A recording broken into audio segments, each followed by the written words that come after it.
Yo, what is going on, everybody? It's your boy Evolutions, guys, and today we're going to be going over the best PC settings for Marvel Rivals. We're going to be going over general settings, cosmetics, and all that other good stuff. So before we get into that, I want you guys to do me a favor. Be sure to leave a like, comment, and subscribe, and share this with your friends. I personally find these settings to help me a lot, win me more games, a lot more games, to be honest, and I want to spread the word. So please do me that favor, share this with your friends, and let's get on to the video. Alright guys, so now we are in the settings tab, particularly the audio tab. For the most part, this is probably going to be the easiest tab, but the only difference that you might see is the master volume. I have it all the way down at 0. That's because I'm in a practice range right now, and Spider-Man is just yapping it up right now, but I usually have it at 70, 75, or 80. Lately I've been having it at 80 because I do feel comfortable with that. I feel like it's loud enough. But we're going to go ahead and go all the way down to voiceover subtitles. So I personally like the subtitles because sometimes there's just a lot going on. I'm too locked in on the game, or my Discord call is just super duper loud. So I may miss some audio cues, like, you know, Hulk using his ultimate, or characters just doing regular comms that give them away. Having subtitles helps you. It gives you a visual cue. I think it's really good. That's why I have it activated. You can also change the font size. I like it at medium. The color, you can switch it to green, blue, yellow, red, or white. I like white because it definitely looks very subtle and it's not too much. That's just my personal preference, but you can definitely switch it to something green. That way it jumps at you. Some people like that, but I like white. Player name, I leave it there. That way, if I'm in a party, I know who's using ultimate, or I know who's who, or I know what characters use what, etc. Transparent, and then the language, English. Then we're gonna head over to combat mix. So for the combat mix, right here, the hit indicator, I put it to 5, just because it was already sitting at 4 by default. The hit indication volume is good. And I figured, you know what? Let's make it better. Let's put it at 5. You don't have to, obviously, but that's just my preference. So now the healing sound volume. So if you main healing, this is very beneficial to you because they have audio volume for the actions that you're doing as a healer, which I think is pretty cool. So healing others is default at 3. Everything is default at 3. But if you're a healer main, you definitely want to have this up all the way because you can hear while you're healing them. I know it seems very, you know, useless, or it may seem like it's not necessary, but trust me, when you're in there, you're going to want to know when you're healing someone, because some characters, they heal based on landing your shots, right? And what I mean by that is some characters like Jeff, you left click to heal. Luna Snow, you left click to heal, etc. So you definitely want to know when you're healing others and being healed as well. For characters like Hulk, Venom, the tanks, they take a lot of damage, and sometimes you get focused so hard that you don't realize that you're taking that much damage. But you want to know when you're being healed. Overall, you want to know when you're being healed. That way you're aware, okay, I'm getting healed, I can still afford this, I can still be in the fight, etc. So you want to put that all the way up, but obviously you want to just keep in mind what role you focus on. So if you're a tank main, you don't really need to heal others, but you could if you like to play like a flex kind of role with your friends. So that was the being healed. Sorry, the damage volume. So adjust the volume of the sound when you take damage. So remember, I was talking about a tank. Tanks, they take a lot of damage. They have a lot of health. But sometimes, like I said, you're getting focused and you may not be aware of your health at the current moment because you're a tank and you're like, I got a lot of health. What's the worst that can happen? And before you know it, you're dead, right? So the damage volume, I personally like to have it all the way up. That way I know that I'm getting damage dealt with. Like I know people are hurting me, and I know that it's time to back out of this gunfight and I need to retreat and recuperate. So I like to have this all the way up. Announcer volume, I like to leave it at 3 because I feel like the game has a good indication or notification system as to like what's going on. So I leave it normal. You can have it up. It's up to you. KO sound cue. All right. So KO sound cue, announce when a teammate is KO'd. I think that's really good. The volume Good at 3. You don't need it to be too loud. Announce enemy KO. I don't think that's really important. I think it's really good when you are aware of your teammate being KO'd, because sometimes you get lost in the map, you get lost in what's going on, and sometimes you get caught fighting a 1v5 by accident. So to avoid that, it's good to be announced or be notified when your teammates are down, because it is a little tricky. Sometimes you just forget. It happens. I find myself in sticky situations just because I'm not aware that my teammates aren't alive, especially in solo queue, right? If I'm in a Discord with my friends, I can hear them because they make the call out. But if you're solo queuing trying to carry, this is really good. That way you're on top of things. Spectate audio, I don't really mess with that. I just leave that on. We're going to go ahead and go over to the keyboard / combat, right? So lately I've been running on default, but I did notice that if you switch the horizontal and vertical just a little bit, just a little tweak, you don't have to get too crazy, right? So right now it's at 4.0, but I like to have my horizontal sensitivity at 6.25 and then my vertical at 525. 525, I think that's a good sweet spot. There is still some room for, adjustments, but lately that's kind of what I like. The reason why I have the horizontal sensitivity a little bit higher than the vertical is because you're always going horizontal. You're not really going vertical too much, so you could find yourself getting a little too used to going left and right, and then when you go up and down a little bit faster, it might feel a little weird. So right now I got it at 6.25 for horizontal and vertical 5.25.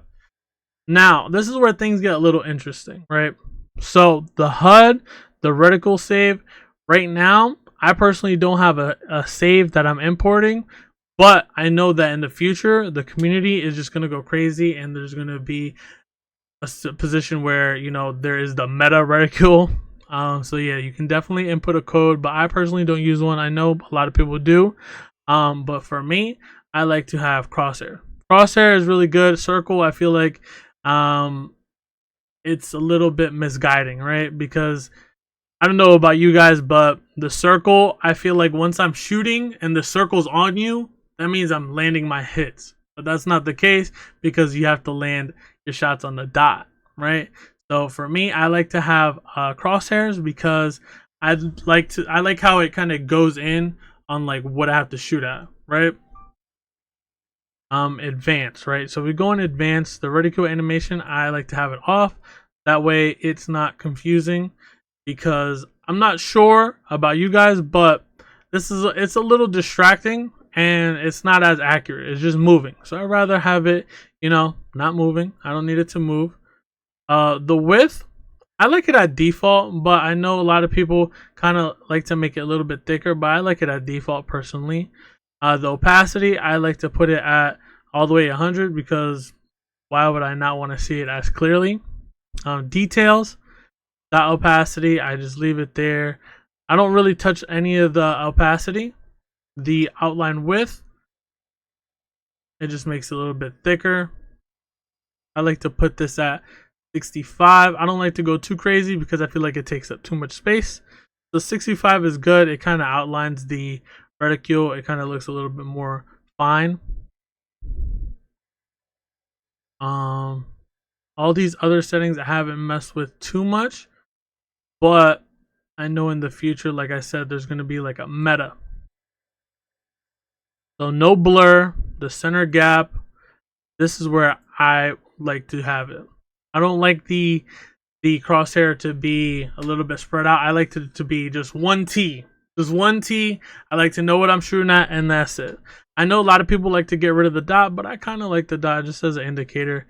And then the color, right? The color, this is where, this is a preference, but ultimately I feel like right here, the only logical answer is green, just because unless you're shooting at the Hulk, which the Hulk is not really that hard to shoot at because he's the Hulk, this isn't going to get lost on the map. For whatever reason, you may get lost on your crosshair or whatever. This green will stop that. And plus, green, it just stands out and you kind of focus a little bit more on it subconsciously. It's a little like your eyes just focus on like the odd color, And I don't know, that's just how my brain works. But green as a crosshair color is perfect for me. The HUD widget size, you could change it to small or large. I leave it at default because it's fine. Allied health bars, obviously I want to have that on because I like to know what my teammates' health is looking like. On the movement, everything else is pretty much the same. I leave that on default. The UI, pretty much the same. Communication, spectating, it's all the same. Everything here is the same. Controller, we play on mouse and keyboard. Sorry. Okay, so the last tab that we're going to be talking about is the accessibility. The colorblind mode, I'm normal, as that's my setting. So the ally color, you could switch it to blue, right? But I like to have it at default because this is why. The enemy color, I like to switch red because if I know who the enemies are, it doesn't matter what color the allies are. As long as I'm shooting at the enemies, I'm good, right? So I like to have it red. That way, if there's two Spider-Mans on the playing field, the enemies using Spider-Man and my teammates using Spider-Man, I just got to shoot at the red one, So that's why I keep it red. That's why there's no room for, confusion, even though it's not likely. But this, having them red, it'll never happen. So that's what I like to have. And everything else default. I just like to have the enemies glowing red. That way I know I can shoot at them and kill them. So yeah, guys, this is pretty much it for the settings. But there's a few other things that I want to go over that I know a lot of you Spider-Man players and Venom players are going to benefit from.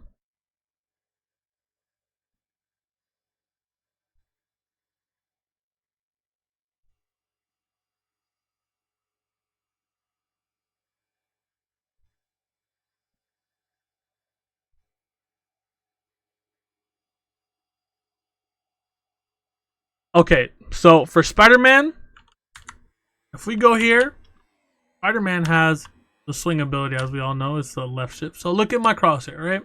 My crosshair is pointing towards nothing. But if I hit the web swing, I swing automatically and I, latch onto the closest thing, right? That could be a little annoying. It could be a little annoying just because sometimes you don't want that, web swing. You don't want that, that angle. Sometimes you want to go a certain area and then you web swing and it just kind of puts you in an awkward situation. Here, it's a little bit more open, so there's less likely for an error. But in certain maps where it's like really, really, narrow and close together, this will throw you off, which is why I have, where is it?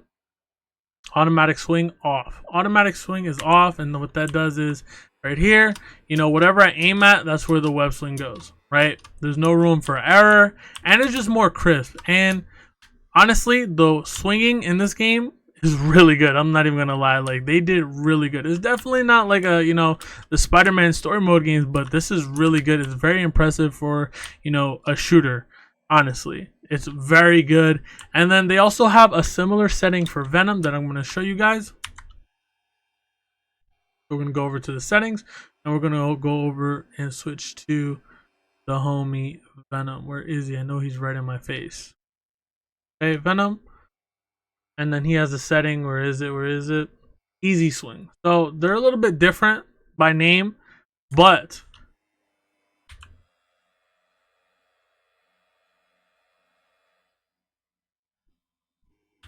it's the same thing in essence, right?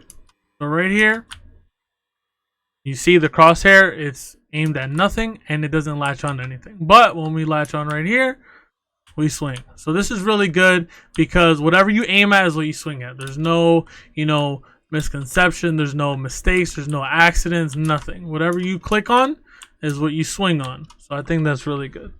And it's really good because, like I said, in those narrow maps, you could get a weird angle and it could throw you into a team fight that you don't want to initiate on, especially if you're Venom.